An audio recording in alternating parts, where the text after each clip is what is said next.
Imagine a world, where instead of pulling into a gas station, you just plug your car in like you charge your phone. Yeah. I mean, that's the future that EVs are offering, and it's honestly happening way faster than I think a lot of people realize. It really is. I mean, globally, EV sales just surged over 50% last year. That's huge. And it's why I think it's so important to really take a deep dive into this electric surge that's happening. Yeah. I want to unpack everything, the tech, the trends, what this all means, for the future of getting around. Absolutely. I think, a lot of people think it's all hype, but it's really not just hype. This shift is happening, like you said, and it's driven by a bunch of different factors. But I think the biggest thing that stands out to me is the leaps in battery technology. It's unbelievable what's happening with batteries. Yeah, that's where I wanted to start, actually. I mean, what kind of leaps are we talking about? Is it just about, getting more miles out of a single charge? That's definitely part of it, but we're actually seeing improvements, like I said, across the board. Batteries are lasting longer, they're charging faster, and they're becoming more affordable. Oh, that's huge, yeah. Yeah, and those three things, that trifecta, is what's making EVs a real option for a lot more people now. Yeah, and I know Tesla has been a big part of that, right? I mean, they've been pushing this battery evolution forward. What have they been up to specifically? Oh, they're definitely pushing the envelope, yeah. Their work with lithium-ion batteries has been like a game changer, particularly when it comes to energy density and the whole charging network that they've built. Right. And they're not slowing down at all. They're really heavily invested in, solid-state battery technology, which is going to be even more powerful and efficient than what we have now. So we're talking like even longer range, right? Exactly. Wow. They're even hinting at solid-state batteries with 500-mile range coming as early as next year. That's insane. 500 miles, I mean, that eliminates range anxiety for almost everyone. Yeah, pretty much. Wow. Okay, but it's not just about batteries anymore, right? There's all this stuff with artificial intelligence, and that seems like it's taking things to a whole different level. Oh yeah, absolutely. AI is definitely changing the game. It's opening up all these possibilities beyond just the battery. I mean, think about the semi-autonomous features that we already have in cars now and then, the race to fully autonomous vehicles. I mean, imagine a world where your car is driving you to work while you're just, kicking back, relaxing, maybe catching up on some emails. Okay, wait a minute. Before my car starts picking up my clothes for me. Right. Let's step back for a second here. I mean, who's in charge of all this? Are we talking traditional car companies, or is this like the tech giants that are going to be dominating this EV world? That's a great question, and it's a complicated answer. What's really interesting now is that we're seeing all these partnerships form between the traditional car companies and the tech companies. Yeah, I've seen that. Google and Apple, for instance, are really involved in a lot of EV innovation now. Oh, wow. Yeah, so the line is kind of blurring between tech and the automotive industry now. So does that mean like in the future, our cars are just going to be like giant smartphones on wheels? Maybe. I mean, what does that mean for how we even think about owning a car? Right. I think that's the question, right? These partnerships could really change everything. We might even see, more subscription models where you're not buying a car, you're buying into a mobility service or something. Huh. Interesting. Yeah, it's a dynamic landscape that's changing super quickly. It is. It is. Okay. All this futuristic tech is exciting and mind-blowing, but I want to shift gears a bit and talk about the environmental impact of all this. Sure. I mean, we hear all this stuff about EVs being green, it's saving the planet. Is that really true? It's definitely true that they have a smaller carbon footprint than gasoline-powered vehicles, no question. Okay. That's largely due to the fact that there's no tailpipe emissions, obviously. Right. But, there are some nuances that we have to consider. Okay, so let's unpack that a little bit. I mean, what are some of the less obvious environmental factors that we need to think about with EVs? Yeah, so one of the valid concerns is the environmental cost of mining.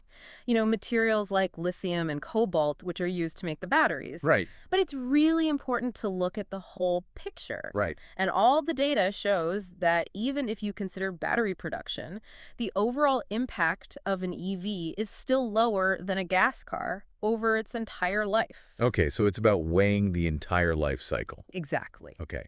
But let's be honest, a lot of people are probably thinking, this is all great, but I can't even afford an EV. Right. And that's a common concern. But the economics of EVs are changing so fast. In what way? Well, even though the upfront cost can seem high, you have to think long term. Yeah. EVs have lower maintenance costs, and you don't have to deal with those crazy fluctuating gas prices. Oh, that's true. Yeah, so over the life of the vehicle, you could actually end up saving money. But that sticker price can still be a big hurdle for a lot of people, right? I mean, not everyone is, Leonardo DiCaprio. What can we do to make them more accessible to everyone? Yeah, well, governments are stepping in to try and bridge that gap, with incentives and tax breaks. A lot of countries are offering some pretty substantial financial support to make EVs more affordable. Oh, interesting. And that's actually making a big difference. Yeah. In Norway, for instance, 80% of new car sales are electric. Wow. And a big reason for that is their generous government incentives. Wow. Yeah, it's been really effective. Norway is like the poster child for EV adoption then. I'd say so, yeah. That's impressive. Okay, but even with the incentives, I feel like some people are still hung up on that range anxiety thing. I know, I get it. It's a real concern. But it's becoming less and less of an issue as the technology gets better, batteries are improving, the charging infrastructure is expanding, and, I mean, to be honest, the average person's commute is well within the range of most modern EVs anyway. So it's really about breaking free of those old habits and those old ways of thinking. Yeah, it's about challenging those assumptions and looking at how things are changing. Right, and let's be real. I mean, they're cool now. They're not like the dorky thing that they used to be. You're right. They've definitely become symbols of innovation and sustainability Yeah. and even luxury to a certain extent. Yeah, and it doesn't hurt that people like Leonardo DiCaprio and Tom Brady are driving them around. Exactly. It gives them that aspirational quality. Right, and they're not your, grandpa's electric golf cart anymore. Definitely not. I mean, they look cool. Yeah, they look good. Yeah, and they're everywhere now. I feel like they're in movies, commercials, all over social media. It's Sure. like they're really becoming part of our culture. Yeah, I think that's a great point. You see them in movies, you see them in commercials, and it normalizes them. It makes them feel more, mainstream and aspirational. Yeah, totally. And I think this cultural shift is really happening among like younger generations, right? Yeah, I think so. Yeah. Gen Z and millennials, they're a lot more attuned to sustainability. They're driving this demand for like eco-friendly products and lifestyles, and that includes their cars. Right. Makes sense. I mean, they're growing up in a world where, climate change is a very real threat. So they're looking for solutions. And for them, driving an EV isn't just about making a statement. It's about their values. Absolutely. It's about aligning their actions with their values and being part of something bigger than themselves. Yeah. Okay, so with all this momentum, all this excitement around EVs, I mean, what does the future actually hold? What are the things that are coming down the pike that are really going to blow our minds? Well, we've talked about some pretty mind-blowing stuff already, like wireless charging and solar-powered cars. Right. But honestly, the future of EVs is just overflowing with potential. I mean, researchers are looking into all kinds of groundbreaking stuff. Like what? Yeah. Give me some examples. I mean, they're looking into ultra-fast charging systems that could charge your battery in like minutes. Really? Yeah, they're looking at advanced materials that could make EVs even lighter and more efficient. Ah. I mean, the possibilities are pretty much endless at this point. So it sounds like we're really on the verge of a transportation revolution, like unlike anything we've seen before. I think so. And, it's a revolution that's being driven by, all these things we've been talking about, technology, government policies, consumer demand, this cultural shift towards sustainability. Right. It's all coming together. So it's like all the stars are aligning Yeah, exactly. for this electric surge. And it's happening faster than a lot of people realize. Yeah. Well, then everybody better buckle up because the ride of the future is going to be electric. It really is amazing how quickly things have changed. It is, right? Uh-huh. I mean, it wasn't that long ago that EVs were seen as, I don't know, kind of a novelty, Yeah. like a science experiment on wheels almost. Yeah, exactly. They were kind of quirky, and now they're like synonymous with like cutting edge tech and sleek design and even luxury. Yeah. Yeah. It's like when you see Leo DiCaprio driving a Tesla, you're like, huh, maybe I should look into this EV thing. Right. And it's not just star power though. I mean, a lot of the celebrities who champion EVs are also really vocal about environmental sustainability. So it's kind of like a values alignment for their fans. Totally. Yeah. Yeah. And you can't ignore how much EVs are showing up everywhere in pop culture, like movies, TV shows, commercials. They're all over social media. It's like they're just becoming part of our like collective consciousness now. Yeah, it's a really good example of how, cultural trends and technology can work together to create a movement, right? Like Yeah. you see these EVs in blockbuster movies, or you see those really cool, sleek commercials, and it kind of just normalizes them and makes them feel aspirational, you know? Yeah, like this is the future, and you can be a part of it. Exactly. Yeah. Be part of it. And I think that message is really resonating with younger generations like Gen Z and millennials, right? They seem to be the ones at the forefront of this whole like sustainable lifestyle movement. Yeah, absolutely. I mean, they're the ones who are growing up with climate change as a very real thing, and so they understand the need for eco-friendly solutions. Right. And for them, driving an EV isn't just, making a statement. It's about actually aligning with their values Right, right. and being part of that solution. Yeah. Yeah, it's putting your money where your mouth is, basically, for them, yeah. Yeah, exactly. Okay, well, speaking of kind of changing the game, we've talked about some pretty mind-blowing innovations like wireless charging roads and solar-powered cars. Right. But I mean, is that stuff really viable? Or is that like more sci-fi fantasy land?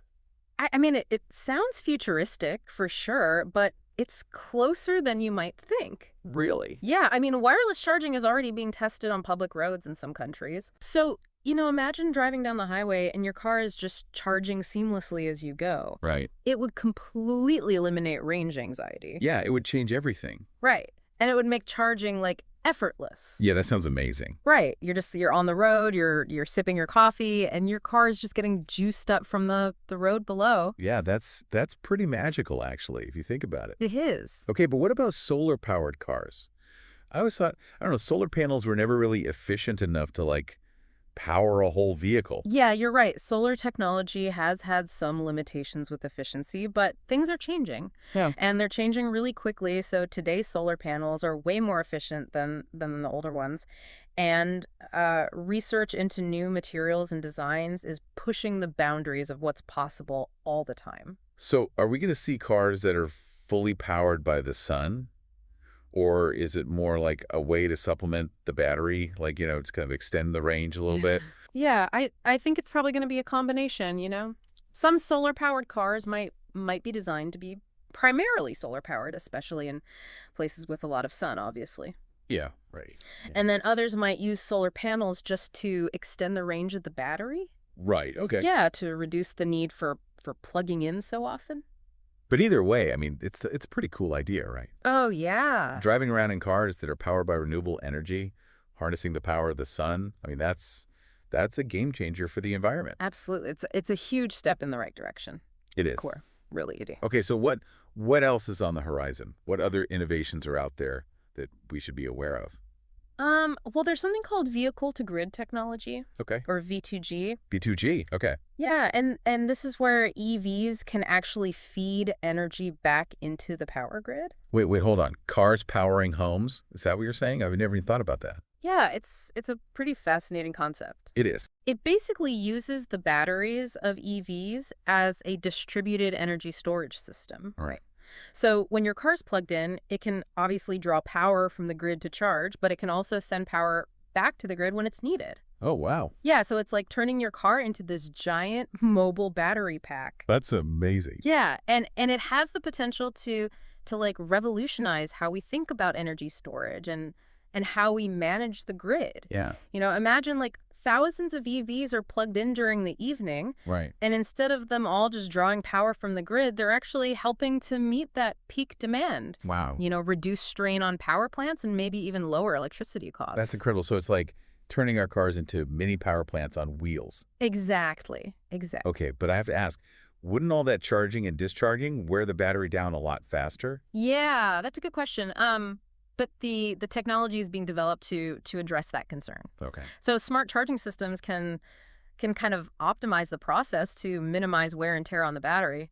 Okay, so it's not just like mindlessly charging and discharging all the time. Right. It's a little more nuanced than that. Exactly. It's smart, it's managed. Yeah. It's thinking about the health of the battery in the long run. Okay, so this V2G tech, it's a pretty big deal then, right? It's not just for like EV owners, it could have implications for the whole energy grid. Absolutely. It's potentially a win-win for everyone. Wow. A more stable grid, lower energy costs, and maybe even a new revenue stream for EV owners who could sell that energy back to the grid. Wow. So we've gone from talking about electric cars to talking about cars that can power homes and stabilize the grid. Yeah, it's amazing how far this technology has come. It is. I love how these deep dives always take me on these journeys of discovery. It's amazing that the possibilities with all this emerging tech are really exciting. Yeah. Okay, speaking of possibilities, we've talked a lot about the future of EVs, but I want to kind of bring it back to the present for a second. Yeah. How's this shift affecting the economy? Are people in the traditional auto industry losing their jobs? Or the new opportunities popping up? Yeah, it's definitely disruptive. There's no question about that, this transition to electric transportation. But it's also a huge catalyst for innovation and economic growth. Okay. So, yeah, there might be some job losses in certain areas of the traditional auto industry, but the EV revolution is creating a whole new sector with, like, tons of opportunities. So it's not just about swapping out, gas-powered cars for electric ones. It's about building this whole new ecosystem around electric mobility. Yeah, that's exactly right. We're talking about manufacturing the EVs themselves, obviously, but also producing batteries, developing charging infrastructure, creating the software and apps that manage all this, and so much more. Well, I mean, it's a multifaceted industry with the potential to create millions of new jobs worldwide. that's really encouraging to hear. It's like that saying, when one door closes, another one opens. Exactly. And in this case, it's a whole new landscape of opportunities opening up. Exactly. And these opportunities are not just limited to high-tech fields either. I mean, Yeah. we're talking about jobs for electricians and technicians who install and maintain the charging stations. We're talking about construction workers who are building these new factories and all the infrastructure. Right. So it's like a ripple effect. It's spreading throughout the economy and creating jobs in places you might not even expect. Yeah, absolutely. And it's important to note that these are green jobs. Oh, right. Right. Yeah, they're contributing to a more sustainable future. Yeah, we can't forget that this whole shift is ultimately about creating a cleaner, greener world. Absolutely. I mean, the environmental benefits are undeniable. Yeah. By reducing our reliance on fossil fuels, we can significantly reduce greenhouse gas emissions, we can combat climate change, we can create a healthier planet for everyone. It's like we're at this crossroads and we have a choice to make. We can choose a path towards a more sustainable future. Absolutely. And the exciting thing is that that path is becoming more and more appealing, more and more accessible. Absolutely. I mean, it's no longer a choice between doing the right thing and having a cool car. Right. With EVs, you can have both. Yeah, the best of both worlds. It's a win-win for the environment, for the drivers who want like a cutting-edge driving experience. Exactly. And as the technology keeps advancing and the costs come down, it's just going to become even more appealing to more people. Yeah, it's like a virtuous cycle. Absolutely. It just keeps getting better and better. And it's gaining momentum. It is. Okay, so with all this talk about the future, when do you think EVs will actually like take over the market? Are we talking like decades from now, or is this happening sooner than we think? I think that's the million-dollar question that everyone wants to know the answer to. Right. And the predictions vary, but I think a lot of people think that that tipping point is coming sooner than we expect. Oh, wow. So we're not talking about some distant future. No. This is something that could happen in our lifetime. Absolutely. I mean, some analysts think that EVs could be the majority of new car sales globally within the next decade or two. Wow. Yeah, I mean, it's really moving quickly. It's like all the pieces of the puzzle are starting to fall into place. Yeah, I think so. And it's not just about cars either. Right. It's about transforming the entire transportation landscape. I mean, personal vehicles, public transit, delivery trucks, everything. Wow, yeah, it really is an exciting time to be witnessing all this transformation. It is. Yeah. But amidst all this excitement, all this optimism, I mean, are there still challenges and obstacles to overcome? Oh, of course. I mean, it's not going to be a perfectly smooth road to widespread EV adoption. Right. There are, infrastructure hurdles, like the need for a really robust charging network, especially in rural areas. Yeah, we talk about those magical wireless charging roads, but we're not quite there yet. Yeah, not yet, but we're getting there. We're getting there. People need to be able to charge their EVs wherever they go, Right. easily and reliably. Yeah, and it's not just about the number of charging stations either. It's about, like, accessibility, affordability, right? Absolutely. Making sure that everybody can charge their car no matter, where they live or how much money they make. Right, exactly. It's about equitable access. Yeah. We need to make sure that everyone benefits from this transition to electric transportation. Right. Creating a level playing field Exactly. so that everyone has the opportunity to be part of this electric revolution. Exactly. And that's why government policies and incentives are so important. Okay. Yeah. How so?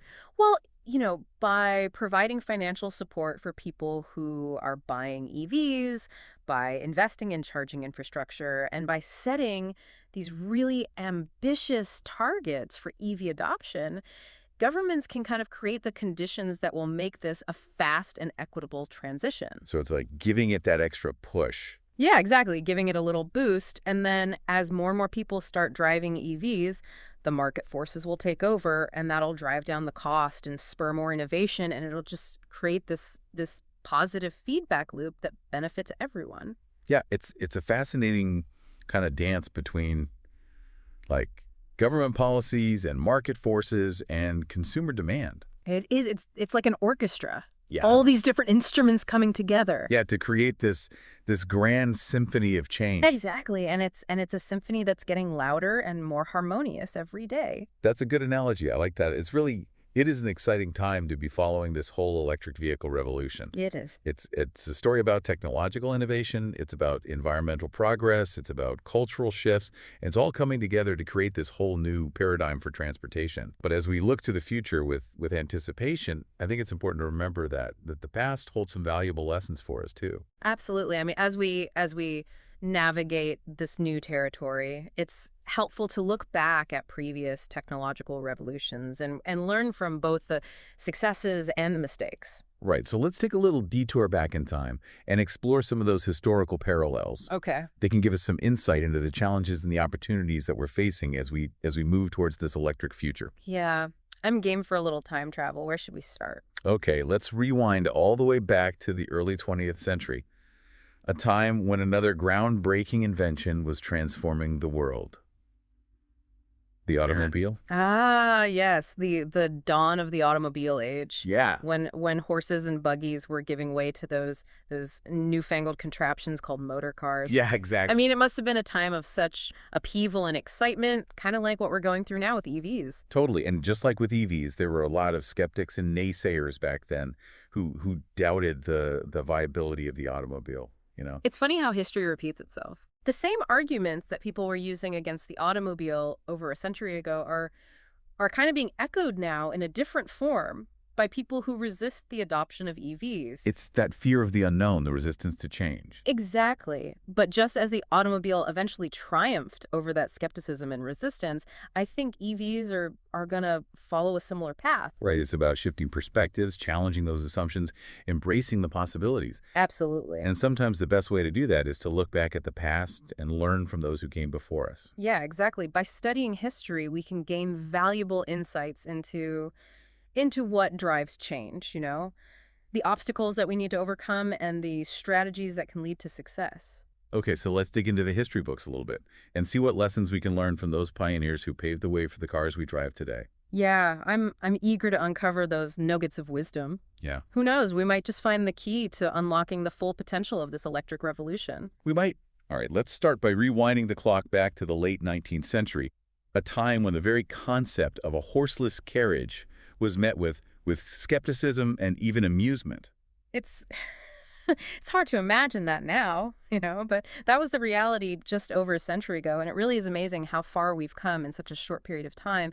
It's a testament to human ingenuity and our drive to innovate. Yeah, it is. And one of the key figures in that early automotive revolution was Carl Benz. Ah, yes, Carl Benz, a true visionary. Yeah, I mean, in 1886, he patented what is widely considered to be the first practical automobile, the Benz patent motor wagon. Yeah, it wasn't just a technological marvel. It was a turning point in our culture and our history. It's amazing how one invention can have such a ripple effect throughout the world. It really is. Yeah, but it wasn't just Benz's invention alone that sparked the revolution, right? Yeah. It was a combination of things like advancements in engine technology, Yeah. the availability of new materials like rubber and steel, Okay. and a growing demand for faster, more efficient ways to get around. Yeah, it's like all these ingredients came together at the right time. Yes. They create a recipe for disruption. Perfect analogy. And just like with EVs today, there were those early adopters who,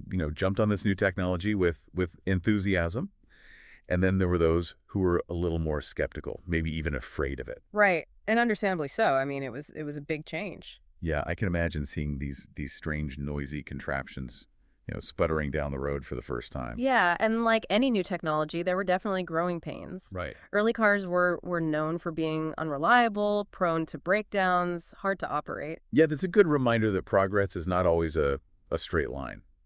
Right. There are bumps in the road, there are setbacks. Absolutely. You got to navigate those. Yeah, but it's the pioneers, the visionaries, the ones who challenge the status quo and push the boundaries. Those are the ones who drive progress.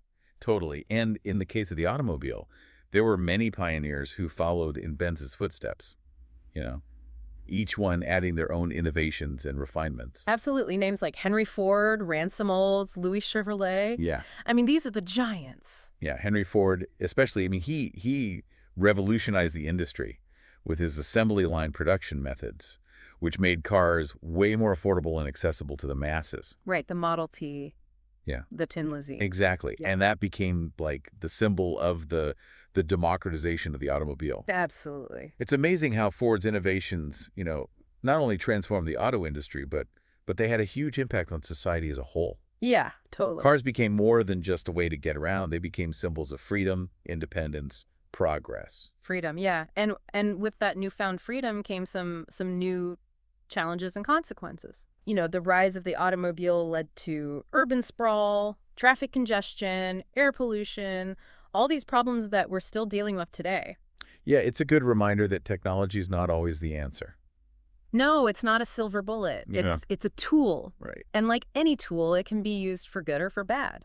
Yeah, and I think that's where those lessons of history come in. Absolutely. By looking at how the automobile evolved, we can get a better understanding of how to manage this transition to electric transportation in a way that really maximizes the benefits and minimizes the potential downsides. Right. We can learn from those mistakes of the past. Yeah. And create a more sustainable and equitable and enjoyable transportation system for everyone. That's the goal. That's the goal for sure. Okay, so the history of the automobile isn't just about the tech. No. It's about societal transformation. It's about how one invention can reshape our cities, our economies, our way of life. Absolutely. I mean, it changed everything. It did. And as we stand here today at the beginning of another automotive revolution, the electric revolution, it's more important than ever that we learn from the past and chart a course toward a future where electric transportation really enhances our lives and our planet in a sustainable and equitable way. I completely agree. It's a future worth fighting for.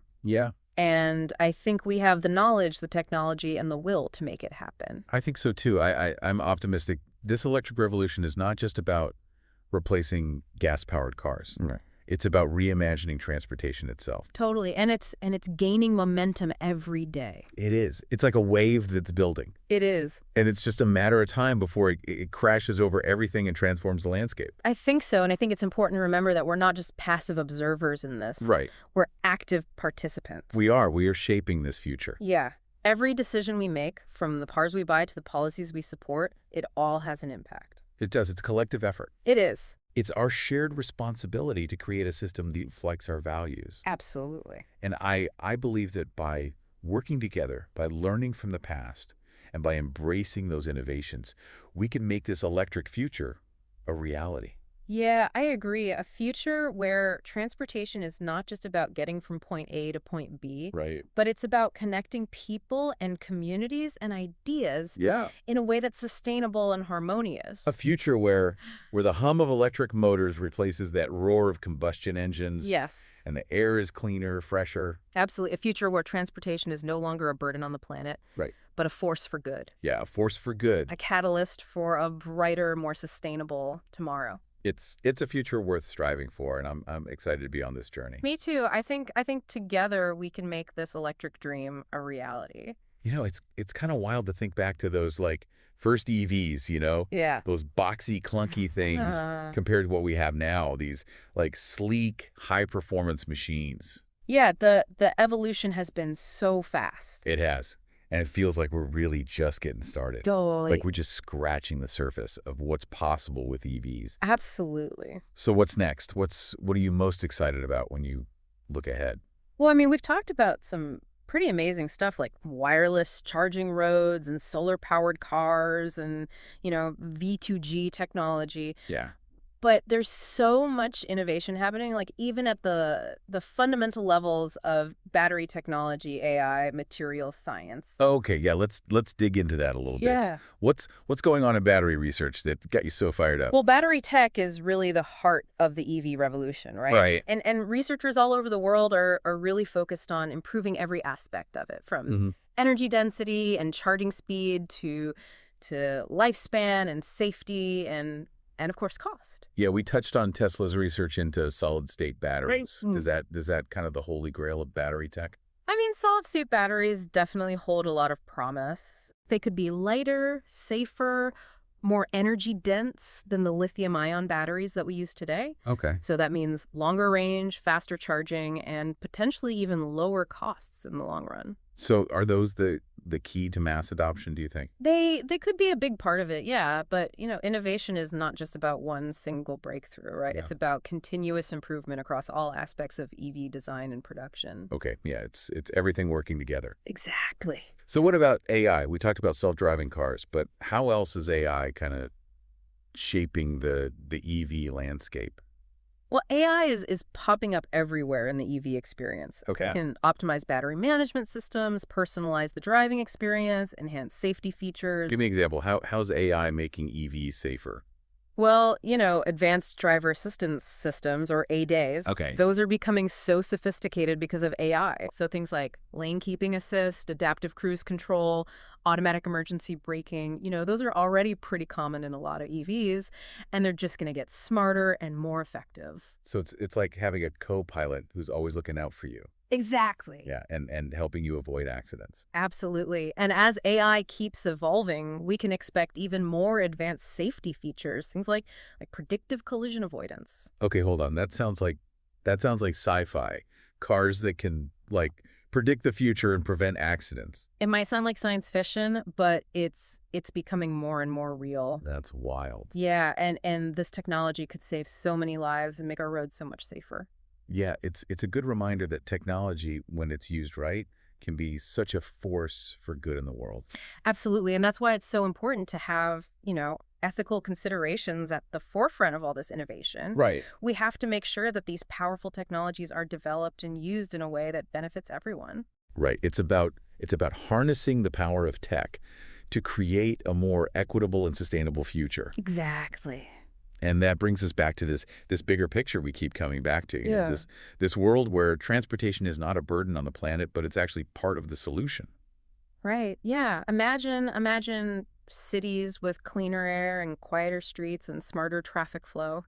Yeah. A world where transportation is powered by renewable energy and just seamlessly integrated into our lives. That sounds pretty utopian. It does. Do you think we'll actually get there? I'm optimistic, I think, with all the advancements we're seeing in EV technology and the growing support from governments and businesses and the excitement from consumers. I think we're definitely on the right track. I think so too. It really is an exciting time to be alive and to be seeing all this happen. Absolutely. Okay, well, I think that about wraps up our deep dive into the world of electric vehicles. Yeah, it's been a really fun journey exploring the past, present, and future of EVs. Yeah, we covered a lot from like the nitty-gritty of battery tech to those like big sweeping visions of a sustainable transportation future. But before we go, I want to leave everyone with one final thought. Okay. This whole transition to electric transportation, it's not just about technology, it's about choices. Right. It's Yeah. about the decisions that we make every day as individuals, as consumers, as citizens. We have the power to shape the future of transportation. We do. So the next time you're making a decision about transportation, whether it's buying a new car, figuring out your commute, whatever, take a second and think about the impact of that choice. Yeah, ask yourself, what kind of future do I want to create? Yeah, exactly. Let your choices reflect your values and your vision for a better world, because together we can actually make a difference. We can speed up this transition to a cleaner, more sustainable, and honestly more enjoyable transportation future for everyone. I agree. All right, well, thanks for joining us on this deep dive. Until next time, keep exploring, keep learning, and keep driving towards a brighter future.